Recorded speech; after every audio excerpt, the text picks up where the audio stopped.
ഒരു popular front, ഒരു SDPI, പിന്നെ ഒരു ജമാഅത്തെ ഇസ്ലാമി ഇറങ്ങിയിരിക്കുക. എന്താ ലക്ഷ്യം? എന്താ പോപ്പുലർ ഫ്രണ്ടിന്റെ ലക്ഷ്യം?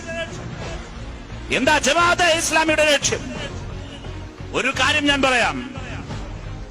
1925 RSS ജന്മമെടുത്ത ആദ്യ ദശകങ്ങളിൽ തന്നെ RSSന്റെ ശാഖാപ്രവർത്തനം ആരംഭിച്ച മണ്ണാണ് കേരളം. ഒരുപക്ഷെ ഇന്ന് RSS തുടർച്ചയായി ഭരണമുറപ്പിക്കുന്ന, ഒറ്റയ്ക്ക് ഭരിക്കുന്ന വിവിധ ഉത്തരേന്ത്യൻ സംസ്ഥാനങ്ങളെക്കാൾ മുന്നേ ഈ കേരളത്തിൽ RSSന്റെ ശാഖാപ്രവർത്തനം ആരംഭിച്ചിട്ടുണ്ട്. കേരളത്തിലെ ജനസാമാന്യത്തിൽ മഹാഭൂരിപക്ഷം ആരാണ്? എന്നിട്ടെന്തേ RSSന്റെ വർഗീയ രാഷ്ട്രീയത്തെ അവർ സ്വീകരിച്ചില്ല? എന്റെ മകൻ ശാഖയിൽ പോയിട്ടുണ്ടെങ്കിൽ അവൻ എന്റെ വീട്ടിൽ നിന്ന് ഭക്ഷണമില്ലെന്നുറക്ക വിളിച്ചു പറഞ്ഞ RSSകാരനായ മകനെ അടികൊടുത്ത് പുറത്താക്കിയ RSSനോടും RSSന്റെ വർഗീയതയോടും അകലം പാലിച്ചു മാറി നിന്ന ഹിന്ദു അമ്മമാരില്ലേ, ഹിന്ദുക്കളല്ലേ, അവരല്ലേ RSSനെ അകറ്റി നിർത്തിയത്? ഇത് വർഗീയതയാണോ? ഈ വർഗീയതയ്ക്ക് എന്റെ മനസ്സിലോ എന്റെ നാട്ടിലോ എന്റെ മണ്ണിലോ സ്ഥാനമില്ലെന്നുറക്കെ പറഞ്ഞത് ഈ നാട്ടിലെ ഹിന്ദുക്കളായിരുന്നില്ലേ? എന്റെ ക്ഷേത്രം എന്റെ വിശ്വാസത്തിനും ആരാധനയ്ക്കുമുള്ളതാണ്. നിനക്ക് കബഡി കളിക്കാനും RSSന് ശാഖ ചേരാനുമുള്ള സ്ഥലമല്ലെന്ന് ഉറക്കെ പറഞ്ഞത് ഹിന്ദു വിശ്വാസികളായിരുന്നു.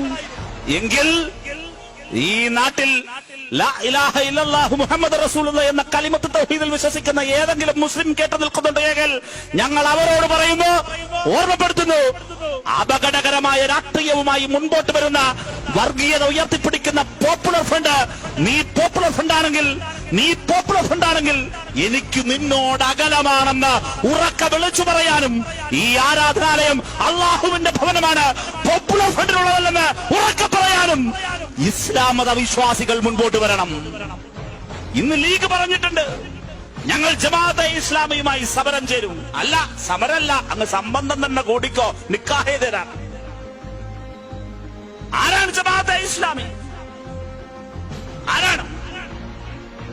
മതരാഷ്ട്രം വേണമെന്ന് പറയുന്നവർ. ഞാൻ ഇത്രയും നേരം പ്രസംഗിച്ചത് ഇന്ത്യയുടെ വൈവിധ്യങ്ങളും സെക്കുലറിസവും ഇന്ത്യയുടെ പ്ലൂറലിസവും ഇല്ലാതാക്കി ഇന്ത്യയെ ഒരു മതരാഷ്ട്രമാക്കി മാറ്റാൻ കിനാബ് കാണുന്ന RSSന്റെ പ്രത്യയശാസ്ത്രത്തെ കുറിച്ചാണെങ്കിൽ അതിനേക്കാൾ അതുപോലെ അപകടകരമായ മറ്റൊന്ന് ജമാഅത്തെ ഇസ്ലാമി മുൻപോട്ട് വയ്ക്കുന്നു. അകലം പാലിക്കണം. അതിനോട് അകലം പാലിക്കുന്നുവെന്ന് ആദ്യം പറയേണ്ടത് ആ മതവിഭാഗത്തിൽപ്പെട്ടവരാണ്. വർഗീയതയെ ചെറുതു തോൽപ്പിക്കേണ്ടത് ന്യൂനപക്ഷ വർഗീയത കൊണ്ടല്ല.